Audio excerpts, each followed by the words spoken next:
has taken over. Let's go. It's Ferrall. Coast to coast. Steaks, chicks, stacks. You and I are going to make a lot of money.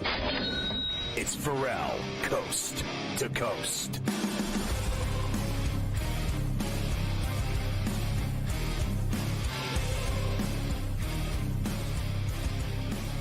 It's Ferrall on the bench, coast to coast, in the biggest way possible, hanging out the bad, eat a burger, eat a bad apple with a bad attitude. We are live in New York City, the Big Apple. Ooh. People dressed in plastic bags, directing traffic, some kind of fashion shake-it-up, shadoobie, along with the Tutty and Tater King, the rights holder of the Sheet of Integrity, of course, the founder of the Aisle Seat podcast, and the Put It With the Golf Guru, Carver High this afternoon, ladies. And it is a golf Wednesday, I might add. Mafia running it with a Luke, I am your father on his side. Our rundown, a double shot with Morency this very hour from British Columbia. Plus, our good friend Jim Lampley out in Sin City, beautiful downtown Las Vegas, baby. The Hall of Famer at the big boxing Benavidez weekend out in Sin City. We'll talk to him this hour as well. In the second hour, Prime Minister, north of the border, it's Cam Stewart live in Toronto. Plus, in the final hour, there he is, Stewie, Keith Stewart from Read the Line, getting ready for my favorite, the Pebble Beach. Always loved Pebble Beach. My aunt ran Pebble Beach, the lodge, for over 40 years and lived in Carmel by the sea, and she was a massive bee. I have to tell you, one of the great stuck-up bees of all time. And when you work at Pebble Beach and run Pebble Beach, you have to be a bee. You can figure out what that means unless you're slower than the rest of us, which is also possible, Carver High, as you know. But I like to throw it out there and be real. We've got another magnificent night in the NBA with a stacked card. Yeah, I would love to go to Pebble Beach. I would probably have to find like the lowest course out of all of them to give myself a chance of even enjoying myself. Played them all. They all look amazing. And that's where we're at this week for the Golf Wednesday. Stewie's there. He's at Pebble, and he'll be with us later on, getting us ready for the signature event. First time we're going to see Scotty Scheffler this year, Rory, etc. So all the heavy hitters are out. I wish ill will on Scotty Scheffler. I know. We'll see if he can get off to a slow start maybe this year. Last year, he punched us in the mouth early, and then he just kept beating up on us all year long. So maybe he could give us a break early in the season while he's still got this little bandage on his hand from his glass cutting incident back around Christmas time. I hope his hand never recovers. Well, I was hoping that too. And then I saw one of the players say that they played ahead of him in the practice round yesterday or the day before, and he was like 6 under through 6 holes. He was just playing great. So that's just typical. He's probably going to come back and win right out of the chute this week. But we're going to go after him because that's what we like to do. He probably roots for the Chiefs. He probably roots for the Chiefs. You know that, too. He's probably buddies with Mahomes and all that stuff. Yeah. All right, here we go. We have plenty of NBA to do today because there's a ton of games tonight. I'll get to that in a moment. A few things from last night that we'll discuss. We thought that Laker line was a little suspect last night, and then they got whacked by the Sixers in Philadelphia. AD left the game, so he'll probably be out. They say a week. You know that's never true, right? When AD, they say, he'll be out a week. You can add like a 0 to the end of that, like 10 weeks. You know how AD usually operates. So, let me just say, let's just draw similarities here. So today I played this morning. I got a game tonight. I'm playing this morning, 6 in the morning. I go driving into the low block from the elbow, and I felt something pop in my stomach. And as you know, I'm giving birth in March because I have a giant belly. But the reality is like I pulled like a muscle or something in my stomach. And last night, AD had an ab strain. Well, I mean, let's call mine an ab strain. The difference being that I kept playing. I'll play tonight with my little sore stomach. And I also had my thumb snapped back today. And I've had that happen 6,000 times. Now my thumb sprained. I'll play through that as well tonight. But your boy Peanut Brittle, when he gets an ab strain, he walked off the court like someone had shanked him 30 times in the stomach with a sharp object. Did you see him walking into the locker room like he was dying? Like, I mean, what? Like, so I pull a muscle. I go, the guy goes, "What's wrong?" I go, "I don't know. I pulled a muscle." And he goes, "Let's go check it." No one cares about your silly ass injuries, bro. Man up. Well, like this guy is honestly Charmin. He is. He's a great player, but if he gets injured, like it's like when the wind blows, and then he's like done, and he's week to week, and it's aggravating to me how soft he is. And I know he's a badass. I know he's a great player. I'm not stupid, but you can't deny it. Like the guy, I'm surprised he doesn't sit out for hangnails. it's very surprising, but you know it. Like that's why it just makes you laugh when they say a week. You know, he'll be reevaluating in a week. He's gonna be out longer than a week. What we call it. You know he's gonna be out longer than a week. Come on, get serious. Portland's won 5 of 6. By the way, they beat the Bucks last night, and game times homecoming there back in Portland. So much for all those props. We have, I know, good 20 points for Dame time last night. Nice effort. We'll go through all of tonight's games, some good ones, including Joker at the Garden tonight against the Knicks. That's a strong effort to highlight the pretty decent card tonight. Can't watch it on Optimum. Wait, it's on ESPN. I think they carry it anyway tonight. It's a national game. It is. It is a national game on ESPN. I hate those people. Thunder and the Warriors are the second game on ESPN as well. So that's your national doubleheader tonight. I'll be watching that one late night, Mike, after the hated most game that tips off just after midnight. Midnight run. Yeah, I know. You got a late tip tonight. I know. We'll do college rack as well. Some good games. Let's say nice job by Kentucky going into Tennessee. I mean, they all had diarrhea. They are on fire, the Wildcats last night, and Tennessee blew it too because I actually watched the last 7 or 8 minutes of that game. They probably could have tied and taken the lead, but they just kept yakking up 3 after 3 after 3. Like none of these things. Like what? Go inside. Like why don't you try and get a bucket in the paint? They just kept firing away. They would run down the court and they must have went 3 for 25 from 3. I told in the last 10 minutes of that game. You know, how many times have I told you on this show since the season started that they don't shoot the ball well? No. How many times? Sure didn't last night. They got a brick city. They are the coldest shooting team. Now, they can obviously have nights where they hit, but they have so many non-hitting nights where they don't hit the bucket and they miss shots. It's unbelievable. Because they play great defense. They got a great coach. And it's amazing to me how they miss knockdown shots. They miss them all the time. Every game they've lost is because they shoot poorly.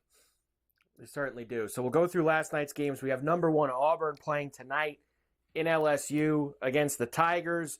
Alabama, Mississippi State tonight as well. So a couple of good games that we'll have on College Rack.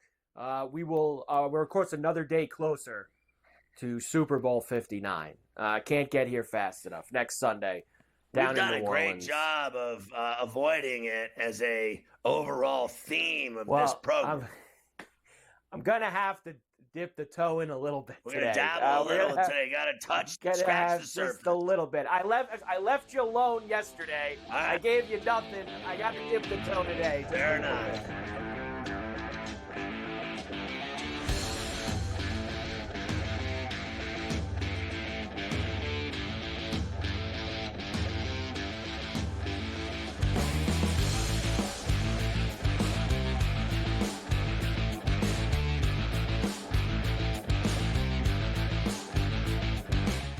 So my team didn't win this weekend, but I still did with this app that's taking over the game. Sports Millions Pick'em lets you make quick and easy predictions. Pick your favorite players, go higher or lower, and you can still win big even if your team loses. Plus, the multiplier is insane. With just a few picks, you can win big money. So get on it. They've got a welcome bonus to help you start off your winning streak.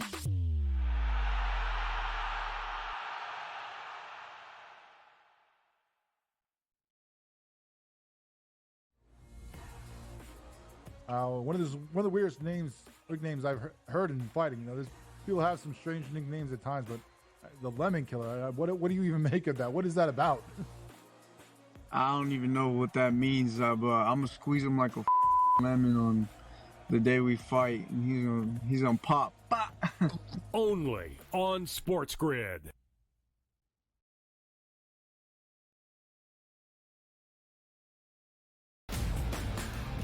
We're going to get rid of all the badness, if you will, over the past few decades for the Raiders and set yourself up for the future. It's a horrible job to take if you expect to win, but it's not a bad paying gig, so go ahead and take it. With an owner in Mark Davis who has continued to make bad decision after bad decision. Does Pete Carroll leave a culture behind that Joe Brady in 2 to 3 years takes over? The Early Line. Only on SportsGrid. He did nothing for 5 weeks. So he's becoming his brother. So I don't want to hear about how great TJ Watt is with his 0 playoff wins. And he's the first guy to admit it. He comes right out and says, I've never won a playoff game. I don't matter. All right, at least we all know who the best player on the team is. It's George Pickens. If you don't believe that, well, then screw you too. Ferrall, coast to coast. Only on SportsGrid. We'll see if they get McCain back. Kelly Oubre, Yabusele's been good. Caleb Martin's a defensive specialist. Andre Drummond can still give you, almost a double-double at any point. I can't go south on this team. And now you're giving it to me at 2-1 to make the playoffs? To be in the Final 8? Folks, give me the Philadelphia 76ers to make the playoffs at plus 210. Betting above the rim. Only on SportsGrid.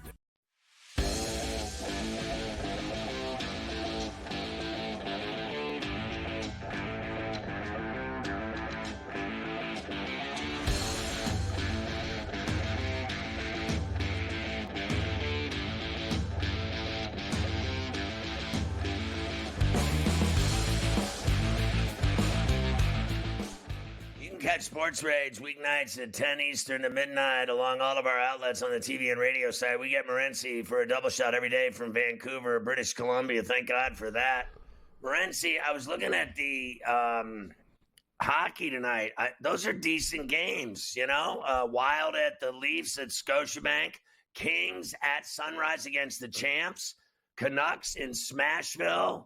Even, I think Philly and Jersey at the Rock is a good one as well. The only one that's bad is the Penguins and Kraken in Seattle because I think they're both awful.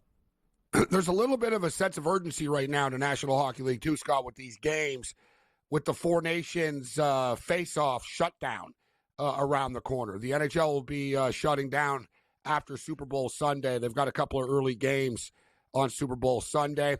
And then they're going to be off for a couple of weeks for the Four Nations Cup. And then it's basically a sprint to the finish line after this. 2 weeks? 2 weeks, Scott. That's right. February 9th until like the 23rd, the NHL will be shut down.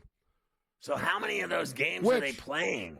Well, that's a good, fair question, Scott, because I was just going to say, I don't really get why they need so long for this when – there's 4 teams, bro. Right. They're playing each other 3 times, and then they're playing in a final game. So there's essentially like 4 games, Scott, times 3. So, I don't know, 10 games, right? So I don't know, 2 weeks. It's a little bit much. Like a good example is they shut down on Super Bowl Sunday, and then the tournament doesn't actually start until Wednesday, bro. So then they're off Monday, Tuesday, and then it extends into the next week, etc. But with that being stated, when they come out of this, the trade deadline, we saw a monster trade in the NHL last week ahead of the curve. There's a lot of talk in Vancouver right now, and Jim Rutherford, who's been around the NHL forever. So, I can't really call him out. There's a method to his madness, but there's no secret, right, that the Vancouver Canucks locker room is not like the most pleasant place. Even though they're not a terrible team, even though they went on a deep run last year, bottom line is nobody really likes JT Miller. JT Miller is like the loud dude that calls people out in the room. He's he rubs people the wrong way, but he's also the type of player that you need in a room. He doesn't get along well with Pedersen. Now, you got a loud American brash guy, and you sort of got a quiet, sweet dude. And Miller has been like riding Pettersson over the years. And Pettersson, like, finally, I guess, told him a couple of times, just stop talking to me. I don't like you. Don't talk to me. We might be teammates, but it's like, just stop. Right. And he's not the only one. Others have basically told him, F off, JT. Like, we've had enough. Thing is, Scott, they're not a bad team, and they've had a lot of injuries. And they're on a 2-game win streak right now. They're starting to sort of put it together a little bit again. And then Jim Rutherford comes out yesterday and goes, yeah, you know what? All these media reports are true. They really don't get along, and I don't see how we can fix this. And I'm like, dude, I tweeted out, most GMs would say, I don't talk about stuff in a room, or, no comment, or you make something up. You don't go on a television show locally and go, we've really tried, guys. And even though we've won a couple of games, I just don't see how we keep this group together. I like it. And the crazy thing is, I'm like, what are you doing? And then someone told me close to them the other day, they said, you know what? This is the last straw. He's basically telling them publicly, I'm going to trade you if you guys don't shut up. Like, if this doesn't stop, I'm going to break this up for real. I don't think the Canucks want to break it up. He's not trading Pettersson. No way. Miller's the guy to go. Yeah. And the thing is with Miller's older. He makes a lot of money. He's got an attitude problem. Not an attitude problem, but he's a prickly dude. But the thing is, Miller has like a no trade, Scott. So he's into it, but he's Mr. Big Time. Like, yeah, how about the Rangers? Where do you think he would fit, Gabe? Where do you think he would fit? Would he fit on a Rangers team? Would he? The Devils, the Rangers. Listen, a contending type of team. He's that perfect type of playoff guy. Right. And look, last game, he got into a fight even, and he scored. Like, he's basically letting everyone know, I haven't quit. I'm still playing. It's so stupid, Scott. I've covered teams, bro, that, have had, real scandal behind the scenes, and they cried less than this. Like, Vancouver's like a high school cafeteria. Oh, the Swedish guy didn't like the way he was spoken to, and the American guy's too loud. And it's like, guys, just shut up, bro. Like, you're all making Pettersson, you're making $11 million a year. Who cares? Like, just tune it out. But they play tonight, and I think they're kind of feeding off this a little bit right now. They're playing a little bit better again. They're a pretty good road team. They're not a good home team, the Canucks. They're a good road team. I like the Canucks, Scott, tonight, plus 120. On the road in Nashville. Yeah, I don't have a problem with it. It's a crazy story. It's kind of, at some level, the best story going in the NHL right now with this friction between these two, and that it's going to go down. You can just smell it coming down the pike. Who do you like in the L.A., Florida tonight in Sunrise? Man, I'm done getting in front of the Florida Panthers. Are almost like the Kansas City Chiefs now. I know they've only got one of them, but they've been there a couple of times in a row, and they're also one of these teams where it's like, you know what, they're beatable, but then they end up winning again. So I lean with the Panthers tonight. Remember last night we liked the Jets going into Montreal, so it was a little pricey last night at 70 cents. I'm not in love with the 50-cent price here tonight. Wild and Leafs. I wouldn't lay the 60 cents with the Leafs tonight. It's just, it's sort of a gut feel. I think this game will be super close. It wouldn't surprise me if it went to overtime, sort of a one-goal game. I'd be on Minnesota plus 1.5, but the odds makers know this, and they made it minus 190. It's horrible, that price. I like to pick on the Flyers. You know what I mean? But the price is too high tonight. But, I'll bet against the Flyers when I can, but the price is too high tonight. And your Penguins in Utah tonight, Scott, I don't know. They show signs of life, and then, and then it's back to reality with They'll Pittsburgh. lose. They're awful. Yeah. You're not trusting them tonight, huh? No. Older team on the road. And then altitude. Crosby, people are bothering Crosby now these days, too, every day. Are you going to get traded? Are you going to get traded? Are you going to get traded? He's like, he's not. He won't. Just leave me alone. He goes, I don't even want to talk about it. He doesn't want to leave Pittsburgh at all. He's not. That's the whole thing, guys. I tweeted about this. I think you and I briefly talked about this. NHL players are far more loyal than other athletes.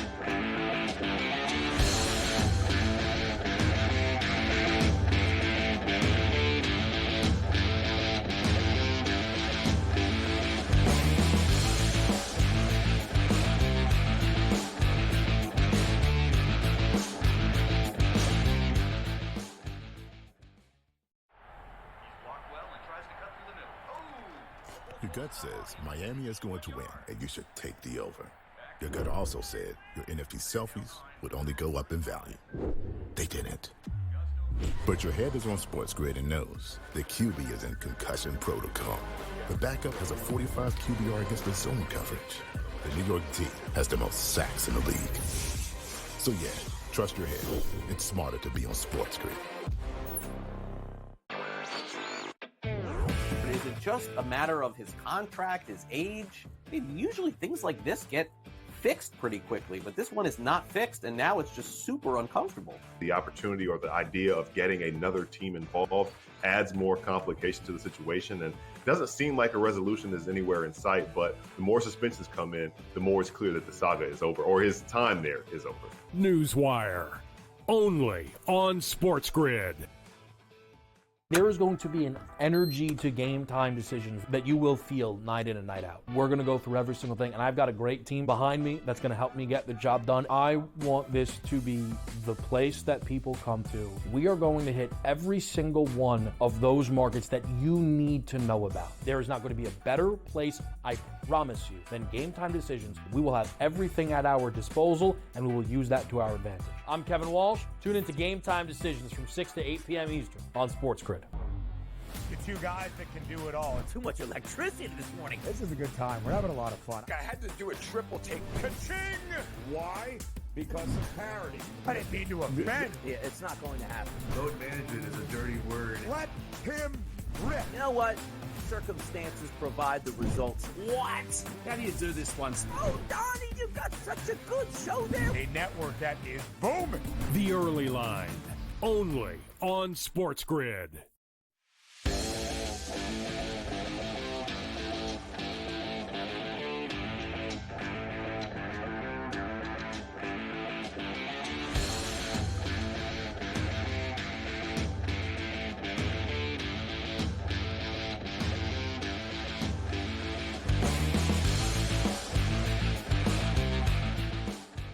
Early Super Bowl trends from Morency here. What do you got? That's right. Never too early to get started. We're now just 12 days away from the championship game. And listen, I'm a Buffalo Bill fan, as everybody knows. So I'm going to be the last one to, try to cheer everybody up. People should be trying to cheer me up right now. But it is a good game, Scott. It is a good game. I'm not going to get a dispute. You know what I mean? It's frustrating that it's the Kansas City Chiefs again. I get it. People don't like them, but they're a great team. They're going for something that's never been done in NFL history before. And you got the Philadelphia Eagles that are arguably the best team on paper in the National Football League, right? So it is a great game. Let's just say that. And it was a great game when they played a couple of years ago. It was 38-35. But a couple of early trends, guys, to note. Pretty wild. I tweeted this out last night. The team with the worst record, Scott. So the team that won less games in a regular season is actually 19-2-1 against the spread in the last 22 Super Bowls. 19 covers for the team that had the worst regular season record against the team in the Super Bowl.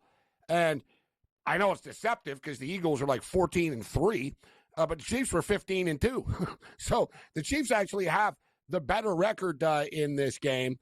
Favorites have struggled, and this is an interesting one as well. It's not wild card teams, because wild card teams have a problem because they're playing on the road. But teams that played in the wild card round 15 times, 13-1-1 against the spread. Teams that played in the wild card round and made it to the Super Bowl. So, and listen, it's like political polls, Scott. Politicians can pick and cherry pick what polls they like and don't like. And so you can Philly do the same played thing in the wild card round, so you're telling me they'd be the 13-1-1, and they would be the first trend of 19 out of 22 Super Bowls they covered the spread. They have all these trends. They have the lower regular season record. That's 19-2-1 against the spread. Favorites have struggled as well. Favorites have only covered 9 times in the last 22 Super Bowls. It's like 9-18-1 actually. It's like favorites have been on a bad run. Thing is, it's not much of a point spread in this game. So when we talk about favorites and point spreads, KC generally just needs to win the game. The team that gives up less points kind of sounds simple, right? But the team that gives up less points in a regular season also wins. the Super Bowl like 87% of the time. For the record, as good as the Chiefs defense is, the Eagles give up less points. So there's a lot of just, we'll have trends daily here. I got an early for the hardcores, too. Somebody asked me about the coin toss. I didn't play around. I told them, well, in 58 Super Bowls, it's 30-28. All right, so it's been very, very close in the history of Super Bowls with the coin toss. But in the last here, I've got it right here, the last 4 the last 5 years, 3 the last 4 years, it's actually been heads. I'm going to bet tails this year, Scott. This thing, right. they come in waves, and it's plus 100. Little fun to get the day started, but I am going to bet on tails coin toss. 3 the last 4 years, it has been heads. Tails 30, heads 28 through 58 Super Bowls. All right, let's go to college basketball. You got some plays tonight that you like in NCAA rack. Yeah, I tell you what, last night, strong night last night. We rode St. John's. They actually they smashed Georgetown early. The final score wasn't a true indication. I told you on the show yesterday I liked Kentucky getting to double-digit points. They ended up winning the game. Yeah, they ended up winning the game outright. I like betting underdogs, Scott, in college basketball. I fear home court. I get it. But at the same point in time, I think we got some live dogs once again tonight. And I really like the over. Let's start off actually in the Big Ten with the total here with Maryland and Wisconsin. This isn't old school Big Ten basketball anymore, guys. Like, if you watch the Big Ten, you got to score 80 points to win games in the Big Ten now. Like, this is not your old school 55, 54 slugfest street ball anymore. Teams are getting after it, and Maryland can get after it. Wisconsin can get after it as well. Wisconsin routinely is scoring 83, 85 a night. I like the over in this game. Ole Miss and Texas. I'm not sure that Ole Miss should be 6.5-point favorites against the visiting Texas Longhorns. And a game that I also do like, Alabama, Mississippi State. Alabama are getting 1.5 on the road. Dude, they never lose to Mississippi State. They've beaten them 8 straight times and a million times in the last, million years, etc. I like Alabama to get it done, getting plus 1.5 on the road tonight. And who do you like in that Mississippi game with Texas? I'm going to take the Texas Longhorns plus the 6.5 points. All right. Those are great plays tonight. We'll keep our eyes on them. Check out Morency Sports Rates tonight at 10.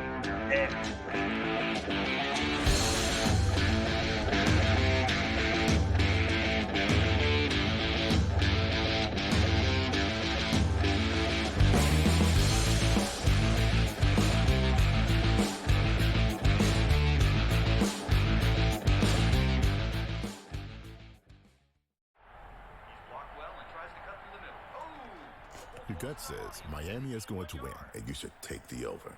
Your gut also said your NFT selfies would only go up in value. They didn't. But your head is on SportsGrid and knows the QB is in concussion protocol.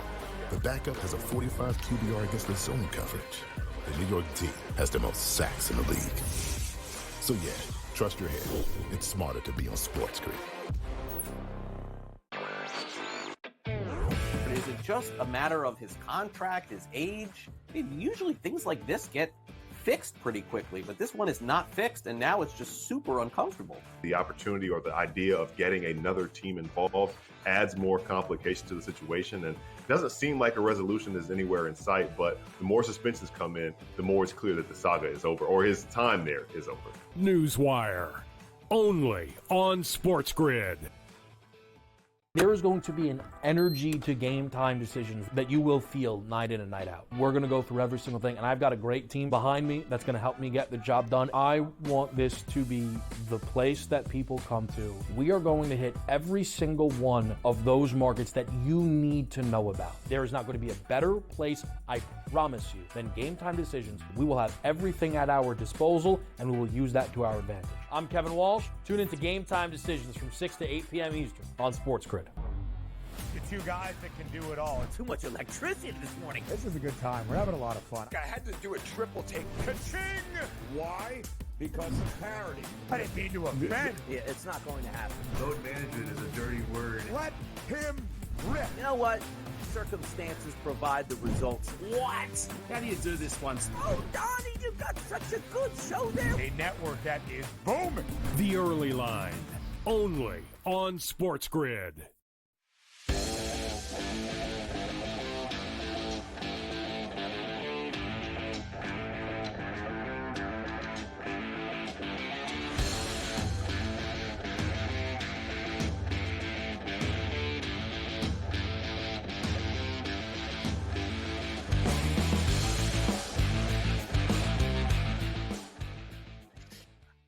my God.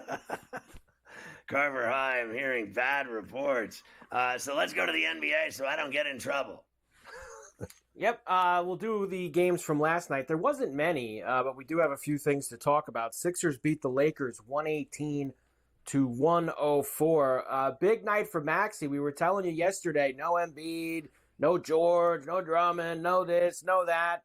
Doesn't matter when Maxey's going to go off for 43 on TNT. All subs in the second half of a back-to-back. Sixers not taking any chances here. Maxey, 41 points tonight. Maxey, ridiculous! Tyrese Maxey! I mean, the one thing about his game is the speed. He just attacks the, basket. He just goes so fast. He blows right by defenders. And I think that's why he's become so fantastic, is his youth and his speed. And there's a lot of guys. I know a guy I play with that's so fast, is, lightning. I mean, he's as fast as a lightning bolt. And when you can't guard speed, because I can't guard him, I don't guard anybody with speed. But if you have speed, it does not matter how big you are, how tall you are, how, whatever. You can have zero skill shooting a rock from mid-range or deep, but if you have speed, you can get to the 10 and you can create and get shots off. And speed is it just neutralizes everything. It just takes away any kind of advantage that you might have. That's why that they have any wins at all, is because of this guy. The other guys never even play. I mean, this guy, Embiid, I have said to you on a number of occasions that I give his longevity in the NBA no lifespan. None. I do not think he'll be in the league in 5 years. I really don't. And I know that, and that's might even be stretching it. 3 years. I mean, he walks up the court. He is so gigantic and basically fat. I don't care what anybody says. His knees are shot. He's got more injuries than anyone in the league. He's always out, and he's been playing, and his body is ravaged, and he's not going to last. That's all there is to it. And here's what happens. Here's a little secret for you, folks. Whether you're a professional athlete or otherwise, when you start getting older, you get worse. When you get older, the injuries double, and when you get older, the weight doubles. If that guy is a train, he's 300 pounds. He has to eat a lot of food every day to make his motor run. I mean, the NFL players, do you understand how many calories they eat a day just to even make it to work? Like, they eat more than, they have 7 meals a day. This guy Embiid, I guarantee you in 4 years he weighs 375 pounds. I mean, he's going to be so fat, he already doesn't run. And let me just say, when's the last time the guy played? He never plays. He never plays. The only player they can count on in that city is Maxey Pad. That's it. The only guy. The rest of it. Did you see their lineup last night? And what's worse is I bet on him and won. I couldn't even believe it. Because I said, oh, give me the crappy team with no players and no names. I'll take them. Sure enough, they win outright. It happens all the time. None of the players are playing. Flyers, they all have diarrhea. Sure enough, bet on them, they win and cover. It happens every night on this show. I'll go back to Maxey in a moment, but since you brought up Joel Embiid, he has now missed 400 games in his career. He's played in 446. This is how much money he's in earned. God's name did you just Listen say to to this. me? Hold on a second. I'll say it again. You've got to be kidding me. He's played in 446 games in his career. He has now missed, last night was his 400th missed game in his career. And guess how much money he's made just in the 400 games He's that made he's a missed. $500 million. $125 million in the 400 missed games. I work with him in the offseason, too. Here's your boy, Maxey. Yeah, I mean, I told him after the game, I said, look, man, I waited 5 years to ask for a jersey. I know I've known you for a while, but I think I'm going to go ahead and get it this year. He was like, all right, cool. But he's just like a big brother. So I get up at 5 in the morning and I go play basketball, and it's the worst thing in the world. And but I go like last night I went to bed at 8:15 so that I could get up at 5 in the morning and go to the gym, because I love basketball more than I love sleeping. And I put sleeping in the top 5. Carver High, of course, is the evaluator of all rankings, mostly movie rankings. His top 500 is the stuff of legend. But when it comes to my top 5, I would put basketball at the top, and then I'd put sleeping in about 4th. I love sleeping. I just don't love it enough to stay up late. Like on a night like tonight, if I play ball and I get home at 11:15, 11:30, I'm going to stay up till 1. I'm going to drink rum until I pass out. That's it, because I'm not playing tomorrow. But I play Monday, Wednesday, Friday, Saturday, and then I play on Monday nights and Wednesday nights. So I basically play 6 times a week. Sometimes I play Tuesday mornings in the geriatric league too. And I just love basketball more than I love sleeping. I know that great players, I told you this before, and I'm not a great player. I'm a decent player. I can play. I can fill it up. But I watch guys like Dylan Harper show up at 5 in the morning, shooting hundreds of J's with their trainers. And I walk in there at 5:35, and this guy's in a full sweat, jacking threes. I saw him one day hit like 99 out of 100 threes. And I was like, God, and I thought I had it going, getting up at 5 in the morning. Like I can barely get to this gym at 5:35 in the morning. I'm telling you, greatness in pros, and I've been around it in the NFL and NHL. I've been around it, and I've been around the NCAA. You got to remember, I traveled with Indiana for 5 years with Bob Knight. Greatness is guys that do it, that go to the gym and that work year round. I'm not talking about season only. It's year round. I can't get my daughter to year round. She's like, oh, she can't wait till it's over.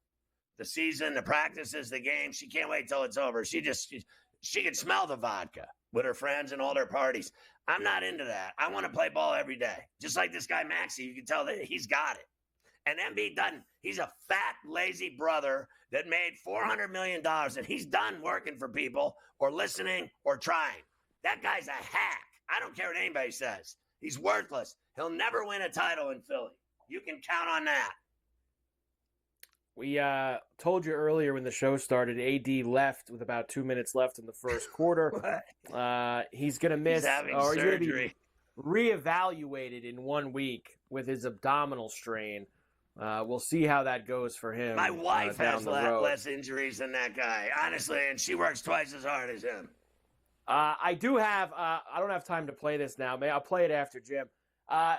The Lakers, Redick did something weird last night. For some reason, he put Bronny in the game in the first quarter and gave all this burn.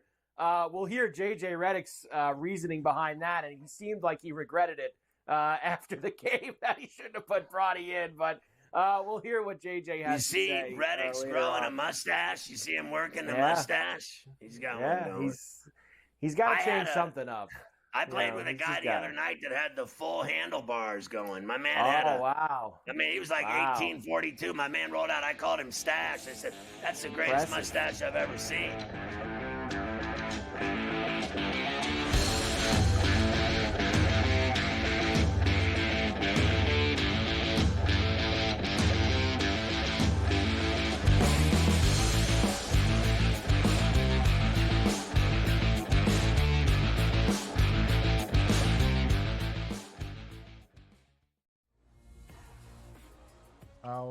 One of the weirdest nicknames I've heard in fighting. You know, there's people have some strange nicknames at times, but the Lemon Killer. What do you even make of that? What is that about? I don't even know what that means, but I'm gonna squeeze him like a lemon on the day we fight, and he's gonna pop. Only on SportsGrid.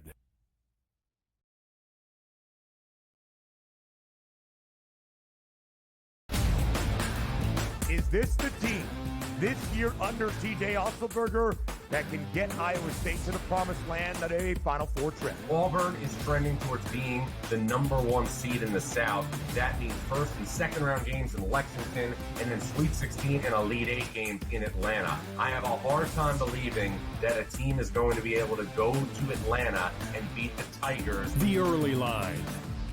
Only on SportsGrid.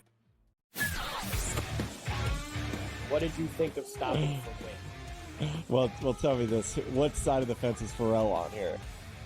Well, he absolutely hated it. I didn't like it, but he was much stronger on the hated the fact that they stopped the golf tournament. I didn't love it either. If the golf ball, when you're standing over it and you're having golf balls move. They're going to have to halt play. Ferrall Coast to Coast, only on SportsGrid. We'll see if they get McCain back. Kelly Oubre, Yabusele's been good. Caleb Martin's a defensive specialist. Andre Drummond can still give you, almost a double-double at any point. I can't go south on this team. And now you're giving it to me at 2-1 to make the playoffs? To be in the Final Eight? Folks, give me the Philadelphia 76ers to make the playoffs at plus 210. Betting above the rim, only on SportsGrid.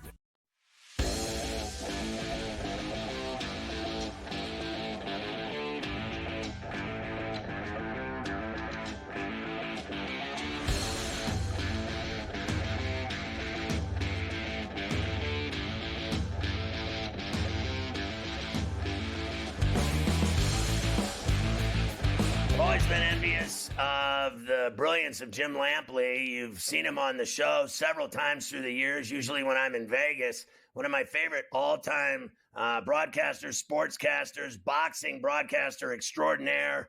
Of course, he returns this Saturday on PPV.com's exclusive viewer chat in real time throughout the PPV.com HD live stream of the Benavidez Morrell light heavy at a $175 World Championship in Sin City. Of course, PPV.com does not require a subscription, so check it out. 8 East, 5 Pacific.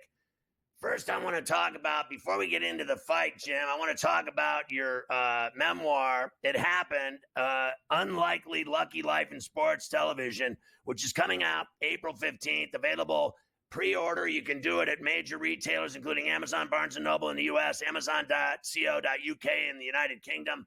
Can't wait to read this. I've always been thrilled with your stories. I've always been thrilled when you're on, telling them on my show. I love your boxing analysis. I'm jealous of your 14 Olympics. I did 4 Olympics and thought I was cool. And you've always ended up on top of me in terms of everything in sports. And all I have to do is just be honored that you come on the show still. Thank God for that. Ferrall, I love you. I would love to confirm that the entire goal for all 44 years of network television and other forms of broadcasting was to make you jealous. But that wasn't actually what I was all about. But it does thrill me to hear you introduce me that way. And, naturally enough, I'm jealous that you still have this great platform that you have every day. But I get to come in and be a guest every once in a while. So here we are. Hey, so let's talk a little bit about the Davids here. We got 2 of them. One of them in particular that I don't know enough about, the southpaw, the Cuban, who I think is very dangerous. I've seen him a couple times fight, and you have said that he poses a problem here for the Phoenix legend in Benavidez, the Monster. He's got so many nicknames I can't keep up with him. But I saw his last fight, the Vodzik fight. I was there, and I wasn't impressed at all with him. But you had said something about, I think at the time, what Larry Merchant had said. You just win and go on to the next one and be better in the next one, something to that effect. Well, that's not only true of Morrell, that's true also of the opponent, David Benavidez. In both instances, their last fights were against slightly taller, elongated Eastern European light heavyweights. They were going up to 175, where now they're going to fight each other. But they were both moving up from 168 to 175 to fight against the opponents with whom they were in. And at the end of the day, they both had to accept that rather than to score the spectacular knockout, which had somewhat marked their careers, they were going to have to go forward and try to get a decision. If you look at the 6 judges' scores for Morrell versus Kalachik and Benavidez versus Vodzik, they are remarkably similar. It was a similar experience for both fighters, but they did what they had to do. They got the unanimous decision wins that keep them going forward toward bigger matchups in the sport. And now here they are together in a fight which excites the passion of boxing fans, because anytime you have two guys in against each other, both of whom have reputations as punchers, both of whom are seen to be at a high technical skill level, you've got the makings of a great fight, and this could be a great fight. El Monstro, he had sparred a lot with that Vodzik before that fight. Yes, they had sparred a lot with each other, and in boxing, sometimes familiarity leads to equality. When they know each other very well, then they know how to diffuse what the other guy wants to do, and that definitely happened, in my view, in Vodzik versus Benavidez. But these two haven't sparred. No, they don't know each other on that level, and they know who each other are, but no, they have not been in the ring together. How have you enjoyed doing the PPV.com, in real time and doing the fights and talking to fans as the fight occurs? Because for decades you called the fights brilliantly, and now you're in this new era, this new technology, this new way of doing a fight. Have you enjoyed it? No makeup, no tuxedo, nothing wrong with any of that. So I get to sit down and deliver my opinions or observations in written form via text. A long time ago, when calling fights on HBO, I got it into my head, at some point I will age out of this blow-by-blow thing, and I can just walk around Roy's back or Emmanuel's back, whoever the expert commentator is, and take the seat that Larry occupied. Max, in particular, once he became the Larry Merchant person, then my view was he should come be the blow-by-blow guy. I had envisioned that as a natural evolutionary step in our HBO boxing team. And so doing this is, to some degree, a replication of what I had in mind, because these comments that I type into the chat, they're not blow-by-blow comments. They are analysis. They are, the kind of evaluative thought process that Larry and Max brought to our HBO team. So it gives me a chance to flex my thought muscles in a slightly different way, and I've been very grateful for the opportunity. Respectfully, I have about 50 seconds. Tell me about the work you've done on the memoir and what it was like for you to, do the piece and work on the book and how it all came together. I can't believe I wrote a book. I did it all from memory. I didn't outline things. I didn't take notes and, prepare every day for a systematic way of going about it. I would lie awake at night with my head on the pillow, thinking of how far I had gotten in the narrative and what I ought to do next. I would memorize some phrases and touchstones that I wanted to use the next day. Then I'd get up and go to the laptop and write. And at the end of the day, I reached a point where I said, oh my gosh, I've written a book. And now it's going to be published April 15th, and I'll be very interested to see the response.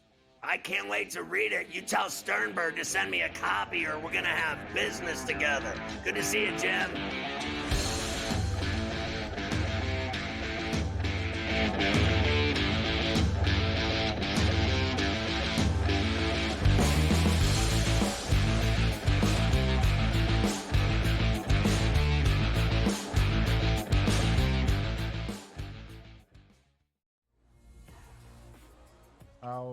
One of the weirdest nicknames I've heard in fighting. There's people have some strange nicknames at times, but the Lemon Killer. What do you even make of that? What is that about?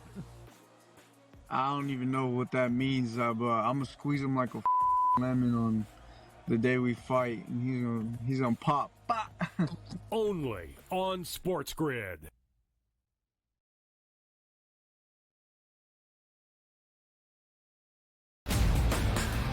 Is this the team this year under TJ Otzelberger that can get Iowa State to the promised land at a Final Four trip? Auburn is trending towards being the #1 seed in the South. That means first and second round games in Lexington, and then Sweet 16 and Elite 8 games in Atlanta. I have a hard time believing that a team is going to be able to go to Atlanta and beat the Tigers. The early line.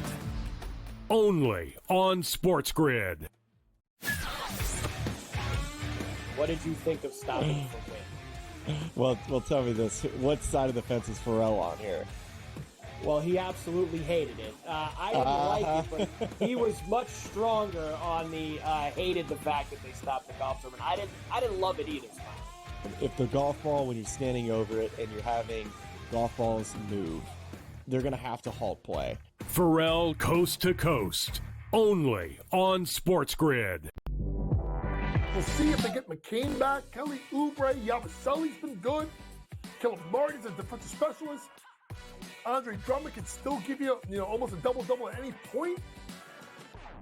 I can't go south on this team. And now you're giving it to me at 2-1 to make the playoffs? To be in the Final Eight? Folks, give me the Philadelphia 76ers to make the playoffs at plus 210. Betting above the rim, only on SportsGrid.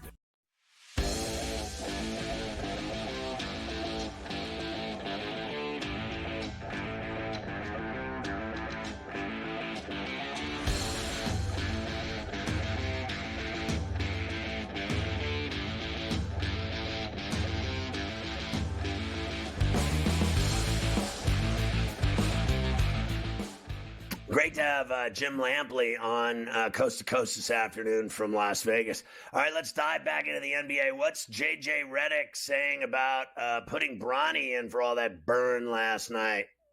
Yeah, I think people were kind of surprised. Obviously, Bronny's been kind of shuttling back and forth. We haven't heard from him in a while. He had actually won pretty huge game in the G League a week or two ago. So last night, Lakers a little shorthanded.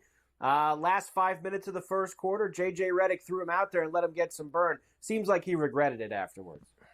Just felt like on a back-to-back, just him giving us energy, I think, was the goal. I maybe put him in a tough spot, flying up yesterday and, nationally televised game and Philly, all that stuff. It's, he didn't play well, but he's been playing great, in the Stay Ready games, and he's been playing great in the G. So I have confidence in him, but I don't. Obviously didn't provide that at a high level. Listen, honestly, when are these guys going to come to grips with the fact that this kid's not ready for the NBA yet? And they just keep shoving him down our throats as if he is. I don't deny that the kid has talent. I don't deny that he's got a really bright future. And he's going through the process that I think all players have to go through nowadays that are really good players. Really good players start out now in the G League, and great players start out at the end of the bench in the NBA. And there's a big difference between being really good and being great. Let's face facts. Connect can flat out score and shoot and play basketball, and they barely play him. I mean, let's just face facts. And he's a way better player than Bronny. I think Bronny's more athletic than him. I think he's a stud, athletically speaking, and I think that his future will be in the NBA. But for now, why don't they just leave him where he belongs and quit trying to F around with us? Like, quit trying to prove all of us wrong when all of us are right. It's as simple as that. I never thought he should have even been in the G League. I thought he should have been playing college basketball this year. I thought he should have transferred somewhere that gives him massive burn and that he played the entirety of games and that he would be more valuable than ever after a year of seasoning at the college level, because he never really played at USC. He had a heart attack. I mean, honestly, can we get real about this kid for a second and stop tripping? People are tripping about this guy. This guy's still sitting there bullshacking you in this press conference about how he believes in him and he's got all this. He doesn't have anything. He can't play NBA basketball. That's just all there is to it. That's the way it is. Just leave him down there and let him play. Enough of the shuttling back and forth, and even just keeping him on the bench. It's a waste of time. Rockets beat the Hawks in Atlanta 100-96, 25 for Jalen Green. Once again, the Rockets, Scotty, down to the wire, but they're able to get it done. Space City Sports home network. A lot of bodies on Van Vliet. Green to Thompson. Hot potato. Oh, how about that to Şengün? The Rockets just beat the Hawks in their full court press. They do it again. Yeah, look, I thought Green played well. Şengün, the double-double. Van Vliet played well. They didn't cover, and that's all I know. Like, they won, they didn't cover, and I am so about, betting now, being on SportsGrid and just the facts. Even if I wasn't, I'd be betting. And, when you don't cover, to me, it's a loss. It's that simple. Like, you didn't get it done. I mean, I don't even watch sports anymore with just who won type of thing. Unless I'm betting money line, strictly money line, then I don't care what happens other than the spread. Do you cover the spread or not? That's how I watch sports now. And that might be demented, but that's how I watch sports. And I think our audience is in that same boat. And it's a big, huge cruise ship. That's what it is. You know what I mean? Like, I don't care about final scores. I care about who covers. That's it. That's it. More bad news for the Hawks. Jalen Johnson done for the year. Torn labrum in his left shoulder. Finished. Yeah, there you go. That labrum's a mother forever.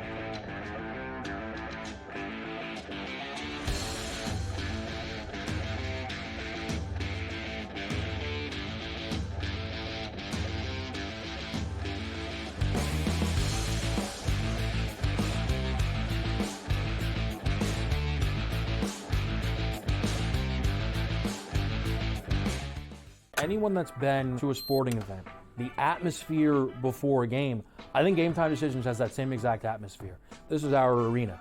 This is what we...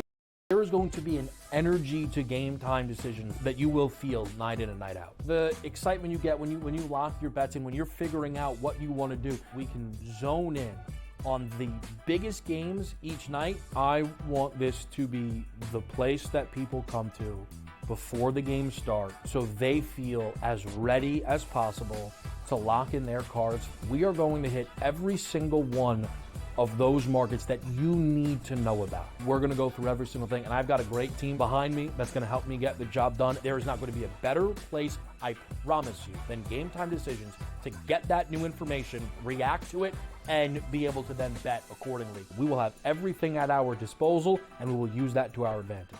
I'm Kevin Walsh. Tune into Game Time Decisions from 6 to 8 p.m. Eastern on SportsGrid. Jimmy Butler has spread his cancer all over the Heat, and he has ruined their season. I do believe they'll never recover from this disastrous guy that is, purged on them. I mean, he's ruined. Like, they don't matter anymore at all. Like, I watched them play last night. They suck. Ferrall, coast to coast, only on SportsGrid. They have a lot of hopes, and they thought last year they were turning the corner. Even early this year, they start turning the corner, and then you lose 13 games in a row. Edmonton chipped away, got a late goal, won the game 4-3. I felt like they dominated the third period. They moved the puck on that power play. It was an exceptional hockey game. It went over the total. Only on SportsGrid.